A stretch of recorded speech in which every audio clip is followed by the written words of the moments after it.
Hi everyone, welcome back to another video from Crypto Basics. In this video, we will be learning how to change language on TradingView.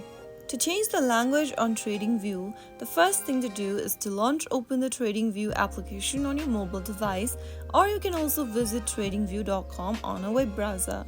Upon signing into your account, go ahead and tap on the menu button appearing at the bottom right hand corner from your TradingView app.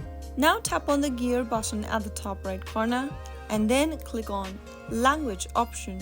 This will take you to your device's settings menu from where you'll need to tap on the language option. Now choose the language you want to change to from the menu.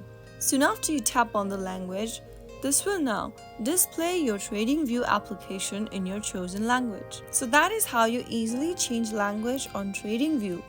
If you found the video to be helpful, go ahead and give us a thumbs up. Don't forget to subscribe to our channel by hitting the subscribe button.